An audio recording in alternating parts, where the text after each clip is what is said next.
Hi everyone, क्या हाल है जी। मैं हूं अशफाक और आपके सामने लाया हूं आज मिक्स क्वेश्चन। तो आज मैंने सोचा आपके लिए साइंस का, सोशल का और मैथ का मिक्स इंपॉर्टेंट क्वेश्चन लाऊं। इस वीडियो में आपको टोटल 60 क्वेश्चन देखने को मिलेगा, 60 क्वेश्चन। और आपको 60 में कम से कम तो 50 बनाना ही बनाना है। तो देखना है आज की वीडियो में कौन ऐसा बंदा है जो 60 में 50 कम से कम 50 बनाता है। ओके, तो ये आपके लिए चैलेंज है। ये चैलेंज वाली वीडियो आपके लिए हो गया कि कम से कम 60 में 50 बनाने। इसमें आपको साइंस का, सोशल का और मैथ का 20-20 क्वेश्चन तीनों से लिया गया है। और लास्ट में आप लोगों के लिए एक होमवर्क भी दिया गया है, बहुत सुंदर वाला मैथ का क्वेश्चन। तो देखते हैं कौन बच्चा यहाँ पे 60 में कम से कम 50 लाता है। और जो 50 से ज्यादा लाएगा, 60 में 60 लाएगा, तो वो तो भाई एक्स्ट्रा ऑर्डिनरी, मतलब एक्स्ट्रा, मतलब वो नॉलेज उसके पास है और बहुत अच्छी तैयारी चल रही है। तो शुरू करते हैं। आप लोग पहली बार है तो चैनल को सब्सक्राइब वगैरह कर लीजिएगा, अच्छी लगी वीडियो को लाइक करना। चलो शुरू करते हैं। सबसे पहले सवाल यहाँ पे क्या बोलते हैं। सवाल यहाँ पे बहुत हल्का हल्का सवाल है, आराम से आप लाइएगा। देखिए, हजामत के लिए किस दर्पण का उपयोग किया जाता है। हजामत को मतलब नाव, जो हजामत जो दाढ़ी बाल बनाता है ना, वो सब नाव जो दाढ़ी बनाने में इसका इस्तेमाल करता है। दाढ़ी बनाने वाला ही तो उसको हजामत बोलता है ना। तो हजामती दर्पण या हजामत के लिए कौन सा दर्पण इस्तेमाल करते हैं, अवतल या उत्तल या समतल। तो पता है अवतल दर्पण का इस्तेमाल करते हैं हजामत के लिए, है ना। यानी कि अवतल दर्पण को हजामती दर्पण भी कहते हैं, दाढ़ी बनाने के लिए भी इसका इस्तेमाल करते हैं। दूसरा सवाल देखिए, डायनमो यांत्रिक ऊर्जा को किस ऊर्जा में रूपांतरित करता है ना। कि डायनमो जो होता है वो यांत्रिक ऊर्जा को किस ऊर्जा में बदलता है, ध्वनि ऊर्जा में, विद्युत ऊर्जा में, सौर ऊर्जा में। तो क्या हो जाएगा, डायनमो जो है यांत्रिक ऊर्जा को विद्युत ऊर्जा में क्या करता है, स्थानांतरित करता है या परिणत करता है या बदलता है। ठीक है ना। यानी कि इलेक्ट्रिक एनर्जी को मैकेनिकल एनर्जी में क्या करता है, ट्रांसफर करता है, बदल देता है। ठीक है ना। और अगर इसी तरह के आपसे पूछा जाए मोटर, तो मोटर वाला भाई साहब ध्यान से, मोटर जस्ट इसका उल्टा हो जाता है ना। मोटर क्या करता है, विद्युत ऊर्जा लेता है मोटर, हाँ, विद्युत ऊर्जा को वो यांत्रिक ऊर्जा में बदलता है। ठीक है ना। और डायनमो क्या काम करता है, डायनमो, है ना, डायनमो जो क्या काम करता है, यांत्रिक ऊर्जा को विद्युत ऊर्जा में कन्वर्ट कर देता है। और मोटर विद्युत ऊर्जा को यांत्रिक ऊर्जा में बदलता है। चलिए आगे बढ़ते हैं। खड़िया का रासायनिक सूत्र क्या है, बहुत इंपॉर्टेंट। खड़िया बोलो या संगमरमर बोलो, है ना, उसी को बोलते हैं खड़िया, बोलते हैं संगमरमर, बोलते हैं कैल्शियम कार्बोनेट, CaCO3। क्या हो जाएगा, option number C, CaCO3, calcium carbonate. इसको संगमरमर भी बोला जाता है। अगर पूछा जाएगा कि संगमरमर का फॉर्मूला क्या है, तो यही होगा कैल्शियम कार्बोनेट। खड़िया भी इसको बोलते हैं। ठीक है ना। चलिए आगे बढ़ते हैं। नेक्स्ट सवाल है केमिस्ट्री से, है कि COOH जो है अभिक्रियाशील मूलक को क्या कहते हैं। COOH जो मूलक है वो किस अभिक्रियाशील का मूलक का है, एल्डिहाइड का है या अम्ल का है या कीटोन का या ईथर का है। तो COOH किसका है, अम्ल का है। कार्बोक्सिलिक अम्ल को बोलते हैं ना जी, कार्बोक्सिलिक अम्ल, कार्बोक्सिलिक अम्ल याद कर लीजिएगा, कार्बोक्सिलिक अम्ल को बोलता है COOH। और एल्डिहाइड का क्या होता है, CHO होता है, सिंगल बॉन्ड CHO होता है। कीटोन का ऐसे रहेगा लिखा हुआ C, है ना। और ईथर का तो इस तरह से एक डैश दिया रहेगा। और एक आता है एल्कोहल का, बहुत ही काफी वो इंपॉर्टेंट है। एल्कोहल का भी सवाल पूछता है, वो रहता है OH रहता है, OH, सिंगल बॉन्ड इधर से दाएं तरफ, दोनों तरफ सिंगल बॉन्ड रहता है। तो ये आपको याद करना बहुत इंपॉर्टेंट। इससे मैंने चारों ऑप्शन आपको बता दिया है। पारे का अयस्क का नाम बताइए। पारा यानी कि इसको मरकरी बोलते हैं जी, है ना। पारा का अयस्क का नाम क्या है, बॉक्साइट, हेमेटाइट, मैग्नेटाइट, सिनेबार। तो पारे का क्या है, सिनेबार। कभी कभी पारे को पारा भी कहते हैं, है ना, पारे को पारा। और इसका जो है संकेत क्या होता है, Hg होता है, Hg होता है, पारे का संकेत होता है। ठीक है ना। और इसका क्या है, अयस्क क्या है, सिनेबार। हेमेटाइट, मैग्नेटाइट, ये देख रहे हैं, ये लोहा का अयस्क है। ठीक है ना, ये लोहा का अयस्क है। और बॉक्साइट जो है वो किसका है, एल्यूमिनियम का अयस्क है। ओके, नेक्स्ट क्वेश्चन देखिए। एक अणुसूत्र परंतु विभिन्न संरचना सूत्र वाले यौगिक क्या कहलाते हैं। यानी कि अणुसूत्र एक ही हो लेकिन संरचना सूत्र अलग अलग हो, तो उसको क्या बोलते हैं, उसको समायवी बोलते हैं। क्या बोलते हैं, समायवी। जैसे ब्यूटेन में देख लीजिए, मैं बता रहा हूं ब्यूटेन। तो ब्यूटेन का जो फॉर्मूला होता है, फॉर्मूला सेम होता है। एक होता है नॉर्मल ब्यूटेन, एक होता है नॉर्मल ब्यूटेन, एक होता है आइसोब्यूटेन। ठीक है ना, आइसोब्यूटेन। तो दोनों का फॉर्मूला सेम हो, अणुसूत्र सेम होता है, लेकिन इसका संरचना सूत्र क्या होता है, अलग होता है। यानी कि इसका बनावट जो है अलग होता है। तो याद कीजिएगा, ऑप्शन नंबर क्या हो जाएगा, सी हो जाएगा। तो अगर आपसे पूछा जाएगा ब्यूटेन का कितने समायवी है, तो ब्यूटेन का 2 हो जाएगा, एक नॉर्मल ब्यूटेन, एक आइसोब्यूटेन। ओके, चलिए आगे सवाल है, आधुनिक आवर्त सारणी में क्षैतिज कतारों की संख्या कितनी है? आधुनिक आवर्त सारणी जो हम लोग पढ़ते हैं, जिसको मोसले ने दिए थे, तो वो जो है क्षैतिज कतारों की संख्या कितनी है? क्षैतिज कतार कैसे होता है? इसको बोलते हैं हॉरिजॉन्टल लाइन, ऐसे देख रहे हैं 4 5 6 7 लाइन होता है। तो क्षैतिज कतार की संख्या कितना हो जाएगा? 7 हो जाएगा। और जो इस तरह से जो कतार होता है, इसको बोलते हैं वर्ग बोलते हैं, कभी कभी समूह भी बोलते हैं। तो इस तरह कितना है? अगर वर्ग बोला जाए तो क्या हो जाएगा? 18 हो जाएगा। ओके, आगे सवाल देखिए, रक्त का थक्का बनाने में सहायक होता है। रक्त यानी कि हमारे बॉडी में कहीं पे कट छट जाता है तो ब्लड निकलता है, लेकिन ब्लड जो है क्लोटिंग हो जाता है, जम जाता है, थोड़ा देर के बाद रक्त बहना बंद हो जाता है। तो उसमें कौन सा हेल्प करता है? आरबीसी हेल्प करता है, या डब्ल्यूबीसी, या ब्लड प्लेटलेट से? तो या इसको बोलते हैं रक्त बिंबाणु, है ना, ब्लड प्लेटलेट्स, यही हेल्प करता है रक्त के थक्का बनाने में। ऑप्शन नंबर सी। नेक्स्ट सवाल है, वृक्क की संरचनात्मक एवं क्रियात्मक इकाई को क्या कहते हैं? What is the structural and functional unit of kidney? तो किडनी का संरचनात्मक और क्रियात्मक इकाई को क्या कहते हैं? ग्लोमेरुलस, वोमेन्स कैप्सूल, वाहिनी, मूत्र वाहिनी, या नेफ्रॉन? तो याद कीजिएगा, नेफ्रॉन कहते हैं। तो वृक्क के बारे में बोले तो क्या हो जाएगा? नेफ्रॉन हो जाएगा। और अगर आपसे पूछा जाएगा कि तंत्रिका तंत्र के बारे में पूछा जाएगा तो न्यूरॉन हो जाएगा, है ना। तंत्रिका तंत्र की रचनात्मक और क्रियात्मक इकाई बोलेगा तो न्यूरॉन होगा। ओके, आगे, मनुष्य का श्वसन अंग क्या है ना? मनुष्य का रिस्पायरेटरी सिस्टम सबसे बेस्ट जो है, जहां से मनुष्य सांस लेता है, क्या हो जाएगा? ट्रैकिया, या गिल्स, या त्वचा, या फेफड़ा? तो मनुष्य क्या है? फेफड़ा। मनुष्य का श्वसन अंग, मुख्य श्वसन अंग क्या है? फेफड़ा। अगर फेफड़ा नहीं होगा तो आदमी सांस भी नहीं ले पाएगा, ठीक है ना। और चमड़ा किसका है? चमड़ा जो है आपको पता है, चल गया, चमड़ा जो है किसका है? मेढक का है जी। मेढक चमड़ा से भी लेता है और त्वचा से भी लेता है, फेफड़ा से भी लेता है। गिल्स किसका है? गिल्स वाला सवाल बहुत बार पूछा है, मछली का ये।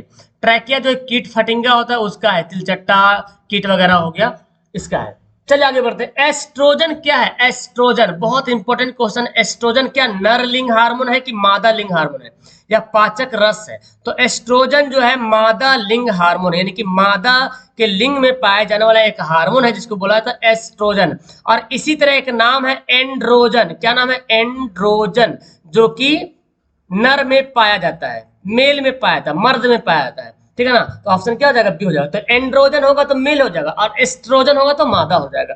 चलिए आगे बढ़ते हैं। कौन विद्युत का सबसे अच्छा चालक है ना? सबसे बेस्ट कंडक्टर ऑफ इलेक्ट्रिसिटी, यानी कि इनमें से चारों कौन है? या तो नहीं भी रहेगा तो कोई दिक्कत नहीं, चारों कोई जरूरी नहीं, कोई भी है, लेकिन सबसे बेस्ट एनर्जी सप्लाई होता है किसमें? चांदी में होता है। तो दुनिया का सबसे बेस्ट अगर बोला जाएगा, बेस्ट कंडक्टर ऑफ इलेक्ट्रिसिटी, यानी कि विद्युत प्रवाहित होने वाला धातु सबसे ज्यादा किसमें होता है? चांदी में होता है, सबसे अच्छे तरीके से होता है। कहीं भी प्रतिरोध उत्पन्न नहीं होता है, इसमें रुकावटें पैदा नहीं होती है। एथेनॉल के क्रियाशील मूलक का सूत्र क्या होगा? अब देखिए, एथेनॉल जो है किससे बना है?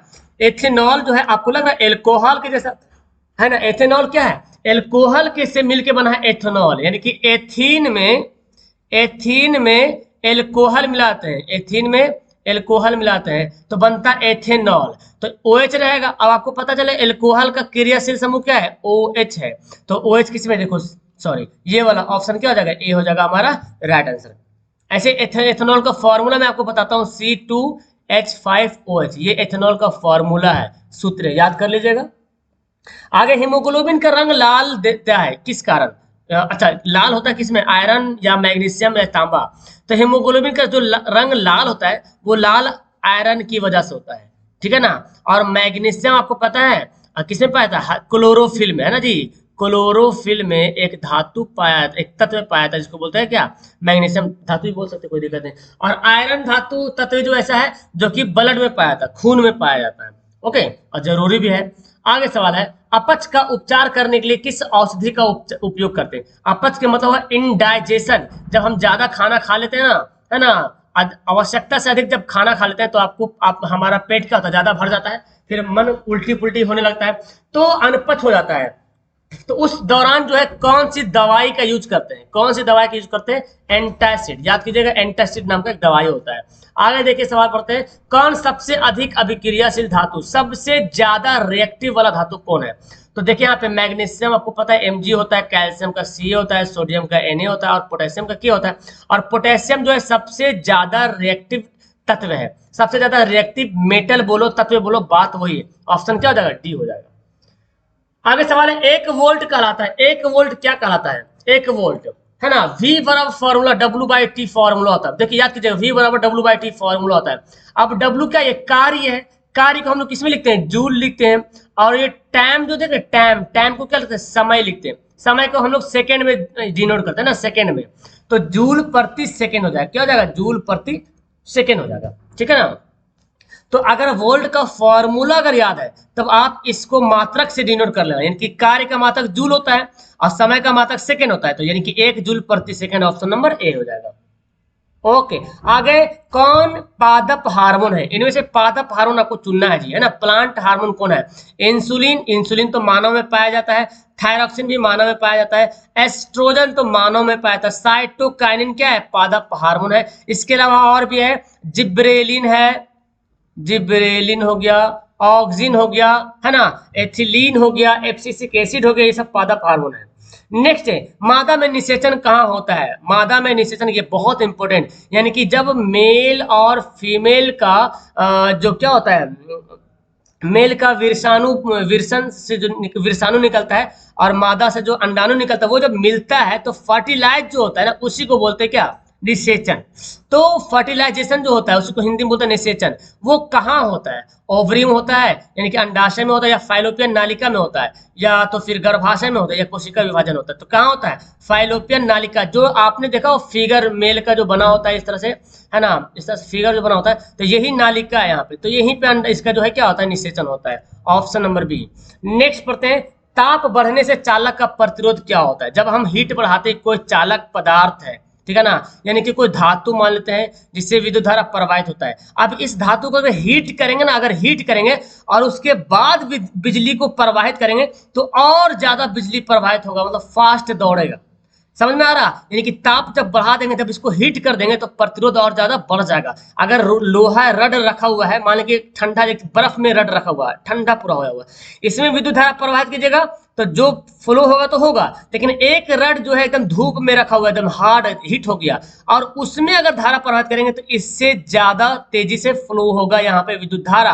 तो प्रतिरोध क्या होगा? ताप बढ़ने से प्रतिरोध, सॉरी उल्टा मैंने बोला, ताप बढ़ने से प्रतिरोध बढ़ता है। तो जितना धातु को गर्म करेंगे उतना विद्युत धारा कम प्रवाहित होगा। सॉरी मैंने उल्टा बोल दिया, तो प्रतिरोध और कम हो जाएगा। यानी कि ठंडा वाला में प्रतिरोध ज्यादा तेजी से बढ़ेगा और गर्म वाला में प्रतिरोध बहुत ही कम से बढ़ेगा, है ना, और ठंडा वाला में तेजी से बढ़ेगा। तो यहाँ पे क्या हो जाता है? ताप बढ़ने से चालक का प्रतिरोध मतलब रुकावट और ज्यादा बढ़ जाता है, ठीक है ना।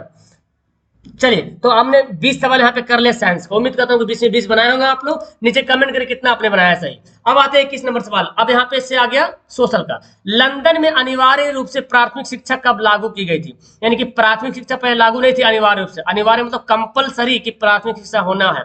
1870 से लागू होता है। कब से? 1870 से। आगे, काली मिट्टी का दूसरा नाम क्या है? बहुत ही ज्यादा इंपॉर्टेंट है, इसको बोलते हैं रेगुर मिट्टी, बोलते हैं काली मिट्टी का। और ये कपास के लिए बहुत ही ज्यादा फेमस मिट्टी है, यानी कि कपास के लिए काली मिट्टी बहुत ज्यादा उपयुक्त है। काली मिट्टी में कपास बहुत ही अच्छी तरीके से उगाया जाता है जी। ओके, और हमारे भारत में जो है जलोढ़ मिट्टी सबसे ज्यादा पाया जाता है। जलोढ़ मिट्टी, भारत बोलो या बिहार बोलो, जलोढ़ मिट्टी सबसे ज्यादा पाया जाता है। आगे है, कौन व्यक्ति है जो लोकतंत्र में रंग भेदी के विरोधी नहीं थे? तो आपने पढ़ा होगा दक्षिण अफ्रीका में किंग मार्टिन लूथर, इन्होंने विरोध किया था। महात्मा गांधी तो जानते ही विरोध किया है, गोरे कानून वाला, गोरे काले का कानून जो था। और ओलंपिक धावक टॉमी स्मिथ और जॉन कार्लोस, इन्होंने भी विरोध किया था, लेकिन जेड गोली विरोध नहीं किया था, यानी कि ये विरोधी नहीं थे। तो ऑप्शन नंबर डी हो जाएगा। नेक्स्ट है, बिहार में संपूर्ण क्रांति का नेतृत्व किसने किया? बहुत ही काफी इंपोर्टेंट हो गई बिहार के हिसाब से। और बिहार क्या बोले, पूरा भारत में अगर पूछा जाए कि संपूर्ण क्रांति का नारा किसने दिया, तो बात वही हो जाएगा, जयप्रकाश नारायण, है ना जी। जयप्रकाश, इसको बोलते हैं लोकनायक, लोकनायक जयप्रकाश नारायण। तो जयप्रकाश नारायण का एक टाइटल है लोकनायक। क्या नाम है? लोकनायक। लोकनायक जयप्रकाश नारायण। इन्होंने संपूर्ण क्रांति का नारा भी दिया था, संपूर्ण क्रांति का नेतृत्व भी किया था। बिहार में छात्र आंदोलन इन्हीं के द्वारा, इन्हीं के नेतृत्व से शुरू किया गया था, ठीक है ना। चलिए आगे बढ़ते हैं। नेक्स्ट सवाल देखो क्या बोलता है बाबू, कौन प्राथमिक क्षेत्र कहा जाता है? किसको बोलते हैं प्राथमिक क्षेत्र?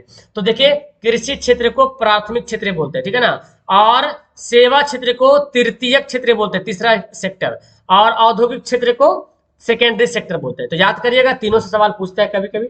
आगे बढ़ते, बाढ़ क्या है? तो बाढ़ एक प्राकृतिक आपदा यानी कि नेचुरल है ना, यानी कि ये नेचुरल होता है, मानव इसको नहीं कराता है। नेचुरल बाढ़ हो गया, सुखाड़ हो गया, सुनामी हो गया, ये सब किसके द्वारा होता है? प्राकृतिक होता है। और मानव के द्वारा क्या होता है? मानव के द्वारा आतंकवादी फैल जाता है, मानव के द्वारा ट्रेन दुर्घटना हो गया मानव के द्वारा। तो यानी कि जो मानव काम करता है, जो आपदा आता है वो मानव के द्वारा अलग अलग है। अब प्राकृतिक तो जान रहे, बाढ़, तूफान हो गया, सुनामी हो गया, भूकंप हो गया, ये सब क्या है? प्राकृतिक आपदा है जी। चलिए आगे यहाँ पे है, सीमेंट उद्योग का सबसे प्रमुख कच्चा माल क्या है? सीमेंट उद्योग, सीमेंट जो फैक्ट्री, सीमेंट जो इंडस्ट्री है, सबसे कच्चा माल, मतलब कच्चा माल का मतलब जो उससे बनता है सीमेंट, कौन है? चूना पत्थर। तो चूना पत्थर को पीस पीस के बनाया जाता है, सीमेंट बनाया जाता है। जैसे मैं बोलूं, अगर आपके घर में भात बन रहा, भात बनता है ना जो खाते हैं, तो भात बना, अब बोलो भात बनाने में कच्चा माल क्या है? तो भात कैसे बना? चावल से बना, तो चावल इसका कच्चा माल हो गया, है कि नहीं? तो भाई साहब यही, जैसे आटा से रोटी बनाए तो रोटी का कच्चा माल क्या हो जाएगा? गेहूं हो जाएगा, क्योंकि गेहूं से क्या बना? गेहूं से हम उसको पिसाए, आटा बना, फिर आटा से रोटी बना। तो उसी तरह से सीमेंट बनाने के लिए चूना पत्थर का इस्तेमाल किया गया है। भारत में 1977 में आम चुनाव हुआ था। कब हुआ था? 1977 में। किस पार्टी को बहुमत मिला था? किस पार्टी का बहुमत मिला था? तो जनता पार्टी को मिला था जी, जनता पार्टी को मिला था बहुमत, मोरारजी देसाई के नेतृत्व में। याद कर लीजिएगा, मोरारजी देसाई, मोरारजी देसाई के नेतृत्व में। ओके, इन्हीं के द्वारा जो है ये वाला कामयाब हुआ था। Option number B. आगे सवाल पढ़ते हैं, भारत में उपभोक्ता संरक्षण अधिनियम कब घोषणा की गई थी? 1986 में। याद कर लीजिएगा, 1986 में उपभोक्ता संरक्षण अधिनियम। और विश्व में उपभोक्ता दिवस भी मनाते हैं, विश्व में उपभोक्ता दिवस भी मनाते हैं। आपको पता है उपभोक्ता दिवस मनाते हैं विश्व में, कब मनाते हैं? 15 मार्च को। 15 मार्च को उपभोक्ता दिवस सेलिब्रेट करते हैं। ओके, चलिए आगे बढ़ते हैं। दक्षिण भारत की सबसे बड़ी नदी घाटी परियोजना कौन सी है? दक्षिण भारत यानी कि साउथ इंडिया, देखें भारत का नक्शा में नीचे वाला जो है ये दक्षिण वाला है ना। तो इधर जो है सबसे बड़ी नदी घाटी परियोजना का नाम है तुंगभद्रा नदी, या तुंगभद्रा नदी घाटी परियोजना, ठीक है ना। ऑप्शन नंबर ए हो जाएगा। आगे सवाल पढ़ते हैं, अंकुरवाट का मंदिर कहाँ है? दैट्स वेरी वेरी इंपॉर्टेंट सवाल एंड वेरी इजी सवाल है कि अंकुरवाट का मंदिर का कंबोडिया में है ना जी। याद कीजिएगा, विष्णु भगवान का यहाँ पे जो है, यहाँ पे इसकी मूर्ति बनी हुई है। ओके, ऑप्शन नंबर सी पढ़ते हैं। नेक्स्ट पढ़ते हैं, यहाँ पे सविनय अवज्ञा आंदोलन कब शुरू हुआ था? सविनय अवज्ञा आंदोलन, तो जैसी नमक कानून शुरू हुआ था, नमक कानून 1930 में, वही उसी टाइम जो है सविनय अवज्ञा आंदोलन शुरू हो गया था, है ना। यानी कि हम सविनय अवज्ञा का मतलब हो गया कि हम अंग्रेजों की बातों को अवज्ञा करेंगे, डिसओबीडियंस करेंगे, अवहेलना करेंगे, अपमान करेंगे, नहीं मानेंगे, ठीक है ना। और इसी के बाद 1931 में इरविन समझौता हुआ था, भी इरविन समझौता भी हुआ था 1931 में। याद कीजिएगा, ऑप्शन नंबर बी हो जाएगा। नेक्स्ट पढ़ते हैं, Tata iron and steel company की स्थापना कब हुई थी? ये बहुत बार सवाल पूछा गया प्यारे। Tata iron and steel company की स्थापना हुई थी 1907 में जी, ठीक है ना, 1907 में। ऑप्शन नंबर सी। नेक्स्ट सवाल देखिए, फ्रैंकफर्ट की संधि पर हस्ताक्षर कब हुई थी? फ्रैंकफर्ट की संधि हुई थी, उस पर हस्ताक्षर कब हुई थी? 1863 में, 1864 में, 1871 में, 1872 में। तो याद कीजिएगा 1871 में, यानी कि 1870 में सेडान का युद्ध हुआ था, है ना, सेडान का युद्ध हुआ था। किसके बीच हुआ था? ऑस्ट्रिया और पर्सा के बीच हुआ था ना, ऑस्ट्रिया और पर्सा के बीच हुआ था शायद, हाँ। फ्रांस क्या था यार, दिमाग से निकल रहा, ऑस्ट्रिया पर्सा था या फ्रांस से पर्सा था, भूल रहे हैं। तो सेडान का युद्ध हुआ था। इसके बाद जो 1871 में जो है यही संधि हुआ था, फ्रैंकफर्ट की संधि हुआ था। उसके बाद फिर जर्मनी का एकीकरण भी हुआ था 1871 में, और इटली का भी एकीकरण हुआ था। चलिए आगे बढ़ते हैं। राष्ट्रीय स्वयं सेवक संघ की स्थापना कब हुई थी? राष्ट्रीय स्वयं सेवक संघ की स्थापना हुई थी 1925 में, के.बी. हेडगेवार के द्वारा, के.बी. हेडगेवार के द्वारा। ओके, 1925 में। नेक्स्ट वाला है, सूचना का अधिकार अधिनियम कानून कब लागू हुआ? भारत में राइट टू इंफॉर्मेशन एक्ट कब बना? राइट टू इंफॉर्मेशन एक्ट कब बना था? 2005 में। और ये सबसे पहले कहां लागू हुआ था? राजस्थान में। राजस्थान में सबसे पहले जो है सूचना का अधिकार अधिनियम लागू हुआ था 2005 में। ओके, बहुत इंपॉर्टेंट सवाल है बाबू। भारत में अत्यंत विनाशकारी भूकंप आया था, कब आया था? बहुत ही खतरनाक वाला भूकंप आया था, अत्यंत विनाशकारी, बहुत कुछ यहाँ पे विनाश हुआ था। 1934 में आया था भूकंप, अत्यंत विनाशकारी भूकंप आया था 1934 में, ठीक है ना, याद कर लीजिएगा 1934 में आया था, अत्यंत विनाशकारी भूकंप आया था। नेक्स्ट सवाल पढ़ते हैं, 16वीं लोकसभा का चुनाव किस वर्ष हुआ था? 16वीं लोकसभा का चुनाव अभी जो है 17वीं चल रहा है, ठीक है ना।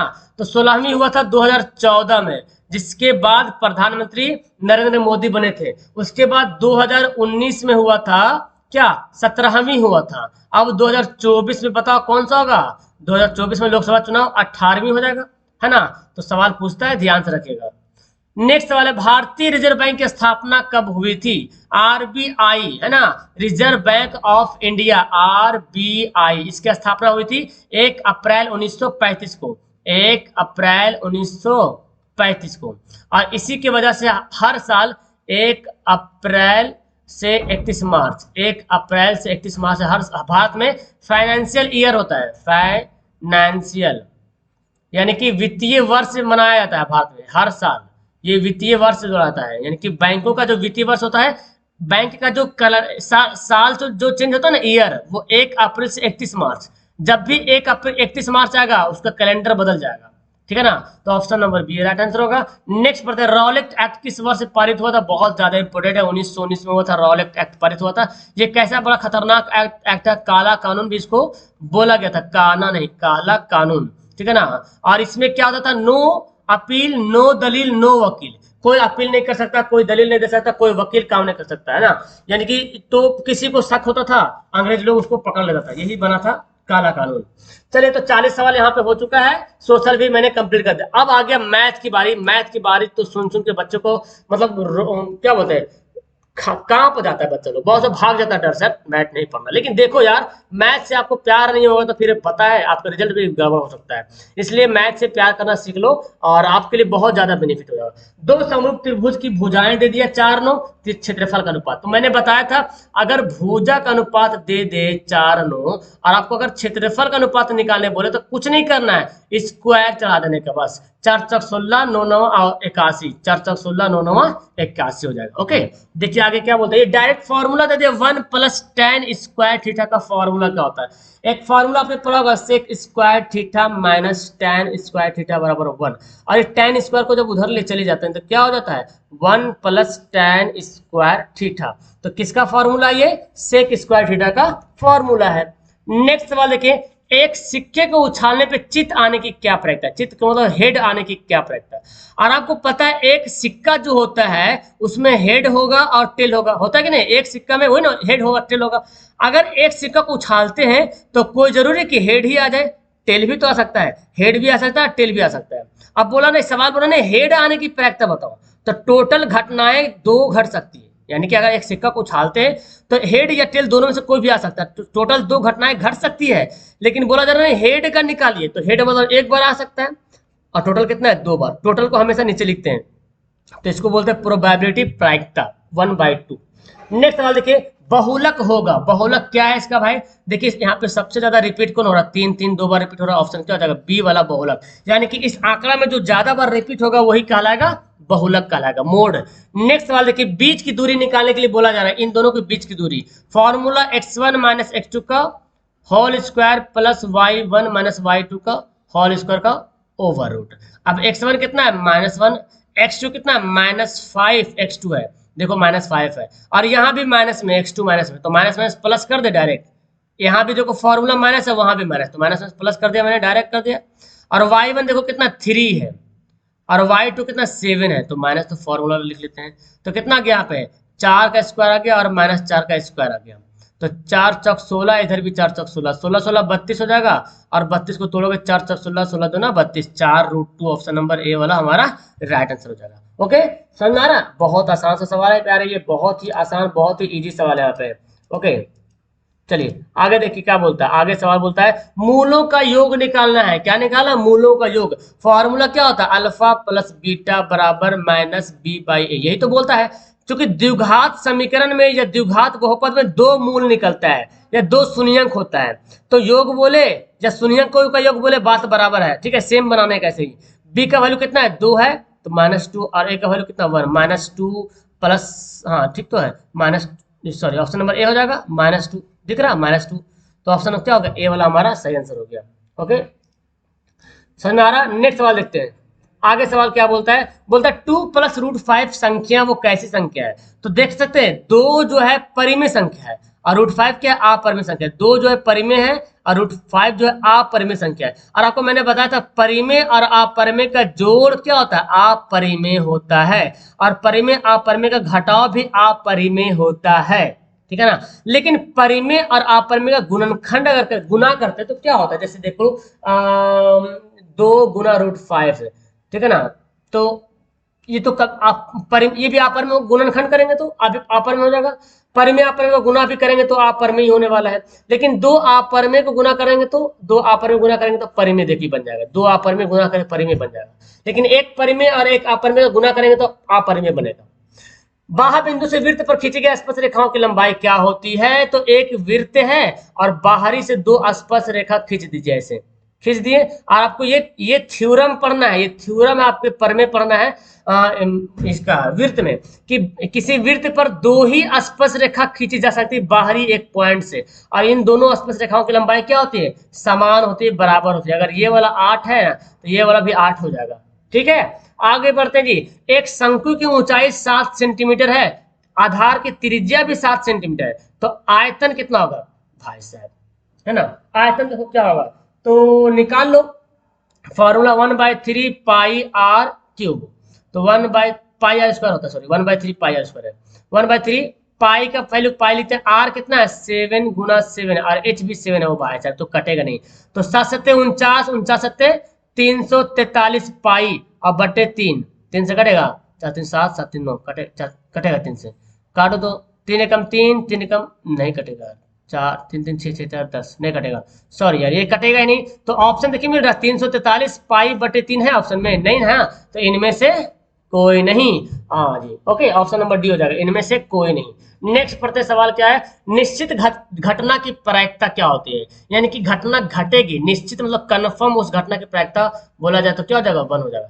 निश्चित घटना की प्रायिकता 1 होगी, और अनिश्चित बोलेगा तो अनिश्चित घटना की प्रायिकता 0 हो जाएगा, ठीक है। चलिए आगे बढ़ते हैं। सबसे छोटी भाज्य संख्या और सबसे छोटी अभाज्य संख्या का मासा क्या होता है, तो आप बताओ सबसे छोटी भाज्य संख्या क्या होती है, सबसे छोटी भाज्य संख्या क्या होती है 4 होती है कि नहीं। और सबसे छोटी अभाज्य संख्या क्या होती है, सबसे छोटी अभाज्य संख्या 2 होती है। इन दोनों का आपको क्या निकालना है, HCF निकालना, मासा निकालना है। तो देखो 2 और 4 का HCF कितना होगा, 2 ही ना आएगा यार, क्या आएगा, कितना आएगा 2 आ जाएगा, HCF 2 आ जाएगा। एलसीएम बोलेगा तो 4 होगा, एलसीएम बोलेगा तो, लेकिन HCF बोलेगा कितना हो जाएगा 2 हो जाएगा।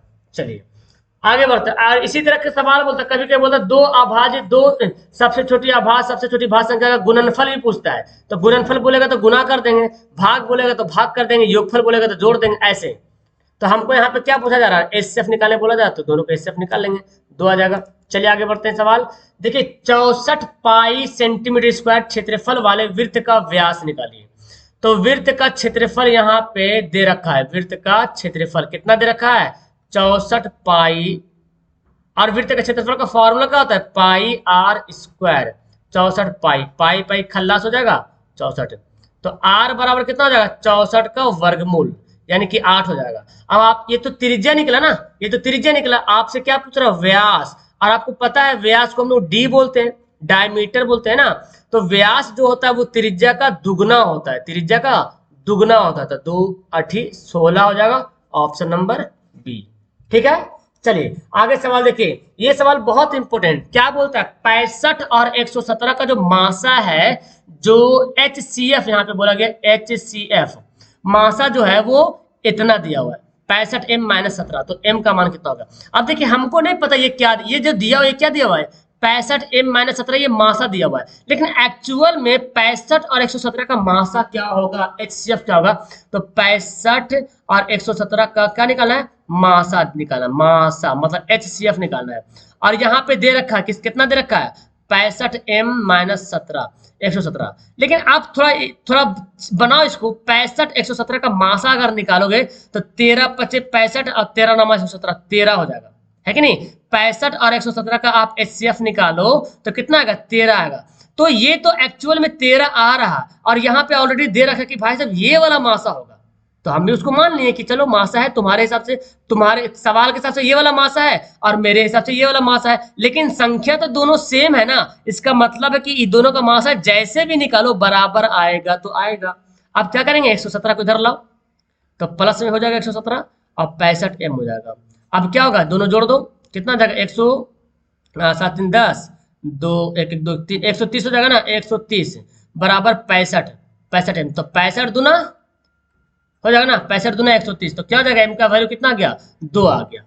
ठीक है ना, ऑप्शन नंबर बी। नेक्स्ट सवाल देखते क्या बोलता है, आगे सवाल बोलता है समांतर श्रेणी का तीसवां पद लो भाई, तीसवां पद निकालिए आराम से। तो क्या निकालते हैं, टीएन का फॉर्मूला बैठाते हैं a plus N minus one into D, और a का वैल्यू 10 है, n का वैल्यू 30 है ना, 30 माइनस 1, और d कितना होता है, शुरू वाला a होता है, d घटा दो, 7 में से 10 घटाओ, कितना जाएगा -3, तो -3 हो जाएगा यहाँ पे d, तो 10 हो गया। यहाँ पे देखो 29 हो जाएगा -3, तो 10 29 तिया 87 में 10 घटाओ क्या होगा, -77। ऑप्शन नंबर सी वाला बिल्कुल करेक्ट आंसर हो जाएगा, है कि नहीं, 10 - 87 यानी कि -77 is the right answer. Clear है, बहुत जल्दी खत्म करने वाले, 60 क्वेश्चन बहुत जल्दी करीब आने वाला, और आखिरी में एक सवाल पूछेंगे, होमवर्क कमेंट करना है। ये देखिए कितना अच्छा सवाल है, sin square 90 minus theta plus cos square 90 minus theta का वैल्यू क्या होगा। तो जरा आप मुझे बताओ कि sin स्क्वायर 90 माइनस थीटा क्या होता है, cos स्क्वायर थीटा होता है, और cos स्क्वायर 90 माइनस थीटा क्या होता है, sin स्क्वायर थीटा होता है। अब इसका फॉर्मूला आपने पढ़ा कि नहीं पढ़ा, sin square theta plus cos square theta बराबर 1 हो जाएगा। तो sin पहले रहे या बाद में रहे उससे कोई हर्जा नहीं, कोई दिक्कत नहीं, ऑप्शन नंबर बी यहाँ पे सही हो जाएगा। चलिए नेक्स्ट सवाल देखिए, ये सवाल मध्य बिंदु का नियामक निकालना है, यही पर समझना है, मध्य बिंदु का नियामक। जैसे ही बोलेगा ना मध्य बिंदु का नियामक, तो इसका फॉर्मूला लिखेगा x1 प्लस x2 बटे 2 और y1 प्लस y2 बटे 2। यहाँ पे देखो ये वाला x1, ये वाला y1, ये वाला x2, ये वाला y2, बैठा दो वैल्यू यहाँ पे, है कि नहीं।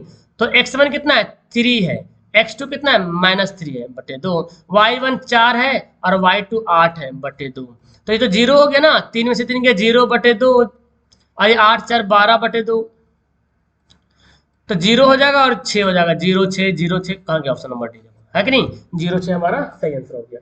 ओके, समझ में आ रहा सबको। चलिए ऐसे सवाल पूछेगा एग्जाम में, टेंशन लेने का नहीं।